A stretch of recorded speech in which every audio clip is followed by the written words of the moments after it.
Bonjour à tous, comme vous pouvez voir, j'ai renfilé mon t-shirt de rénovation à peine une semaine après avoir terminé la chambre de mon fils que vous pouvez voir sur ma chaîne YouTube ou sur le blog.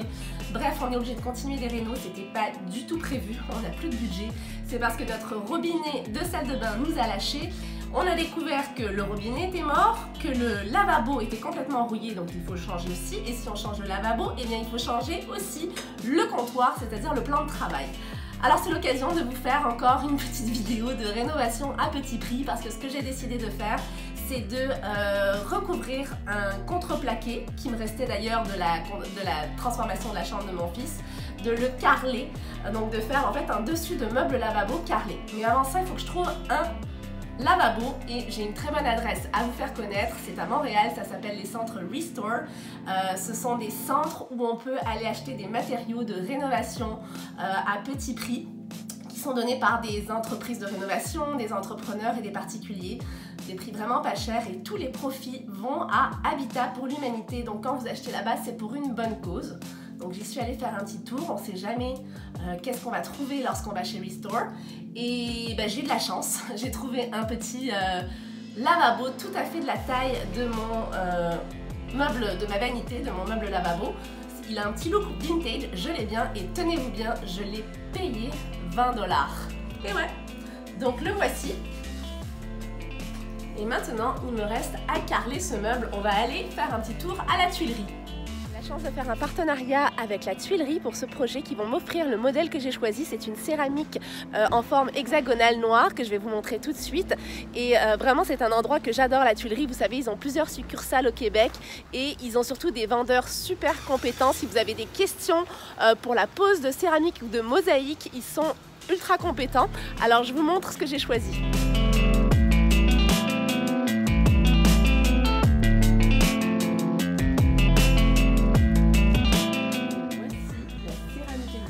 Que j'ai choisi, elle est juste ici.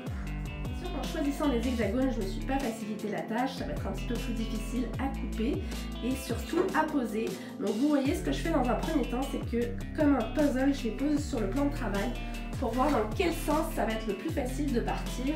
Et j'ai déterminé que j'allais commencer comme ça sur le côté parce que vous voyez qu'ici, les coupes vont être plus simples. Ça, c'est le rebord de l'évier que j'ai tracé au stylo. Donc tout ce qui est en dessous peut ne pas être coupé droit puisque ça va être caché par le rebord de l'évier. Je place les petits croisillons qui font 1,5 mm de large, donc 1/7 de pouce. Et une fois que je suis satisfaite, eh bien, je vais être prête à couper. Pour couper les tuiles, vous avez besoin d'un coupe-carreau. C'est très facile à utiliser. Il faut juste s'entraîner un petit peu. Avec une craie, j'ai déterminé là où j'avais besoin de couper ma tuile. Alors vous voyez, je la pose ici sur le coupe-carreau. Je veux que le centre que j'ai marqué ici soit aligné. Et j'ai ce petit outil qui va me permettre de la coincer. Vous voyez, je peux le régler. Je m'assure que la tuile soit bien coincée dessus, au centre.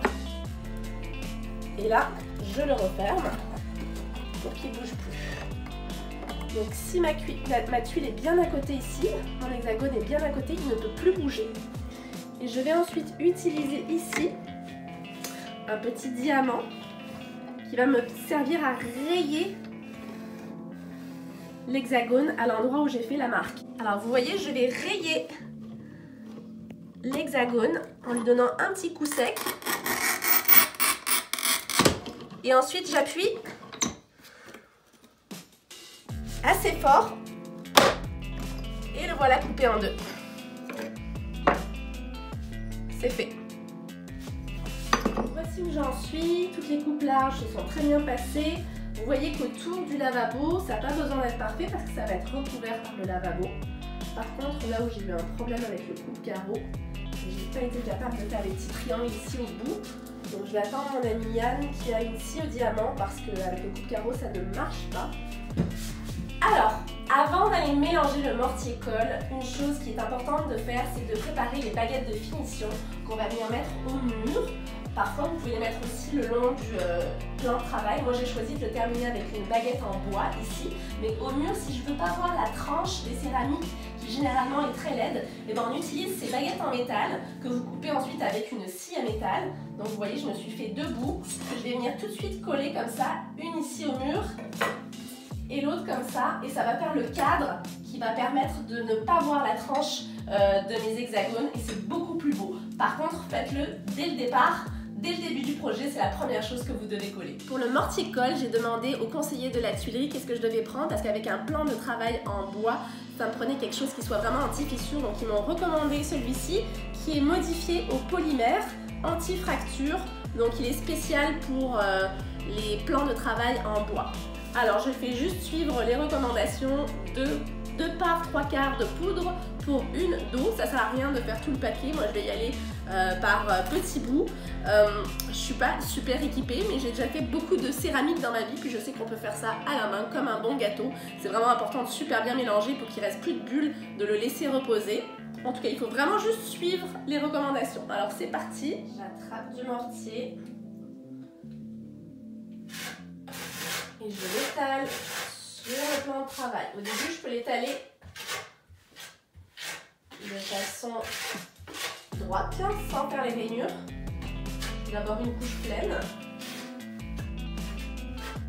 jusqu'au bord.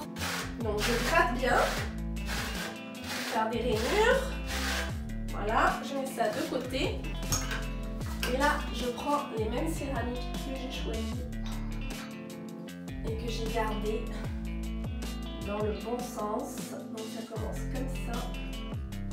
Ensuite, j'oublie pas de mettre à chaque fois les petits séparateurs. Voilà, je mets des séparateurs entre chaque céramique pour m'assurer d'avoir toujours le même espace. Donc on appuie bien la tuile à l'intérieur, on la bouge un peu et une fois qu'elle est collée, on la laisse.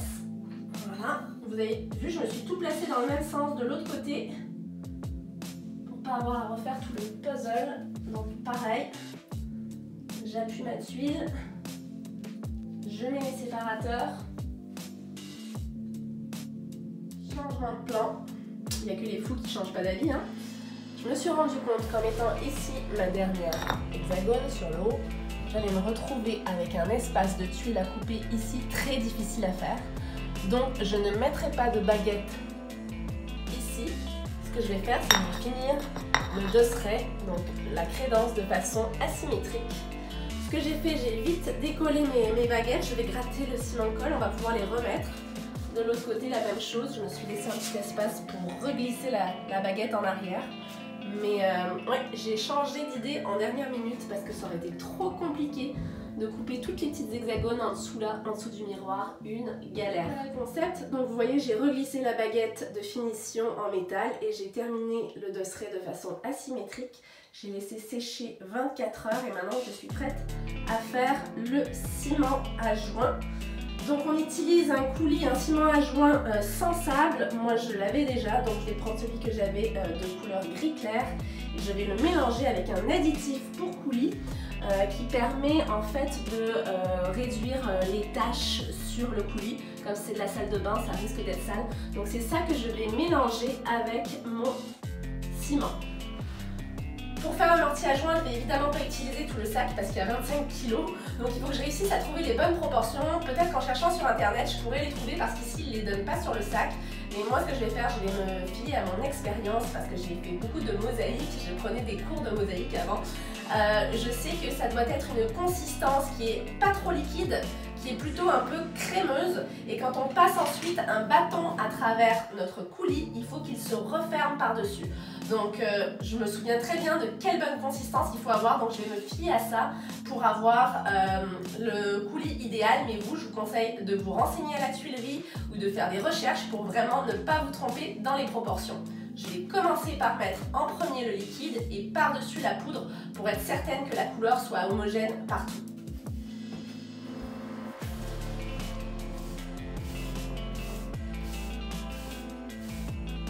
Donc on veut que ça pénètre complètement dans le joint au même niveau que le carreau. Si c'est sale autour, c'est pas grave, c'est pas le temps de le nettoyer, on fait ça après.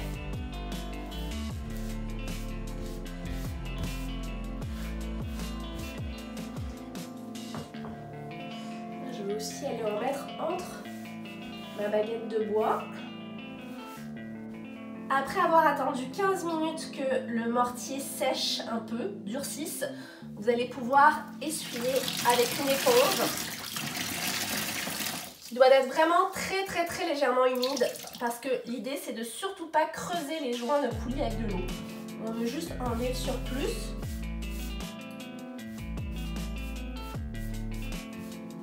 Mais plus l'éponge va être sèche, mieux c'est pour éviter qu'il y ait de l'eau qui rentre dans les joints et que ça fasse des bulles, bref, que ça liquéfie le coulis.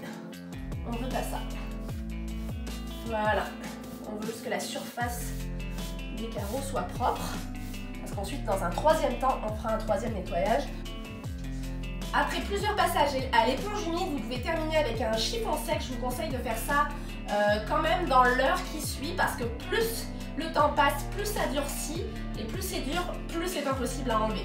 Donc vous voulez vraiment terminer tant qu'on peut encore enlever les traces de coulis. Et vous voyez, ça se fait encore très bien.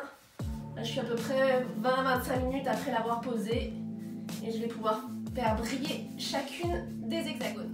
Voilà, on est quelques jours après, c'est terminé. On a reposé le lavabo, on lui a mis un petit joint de silicone et j'ai pas pu m'empêcher de faire quelques autres transformations cosmétiques. J'ai repeint le mur en blanc, j'ai repeint ma pharmacie, mon miroir, le tour de miroir en noir, également les baguettes de finition le long du meuble de lavabo. Et j'ai rajouté un nouveau rideau de douche. Le tout, vraiment la transformation totale a coûté moins de 250 $. Incluant la céramique qui m'a été donnée par la tuilerie. Donc vous voyez que pour un petit budget, on peut quand même faire une transformation assez conséquente. J'espère que ça vous aura plu. N'hésitez pas à vous abonner à ma chaîne YouTube ou à me poser des questions si vous en avez.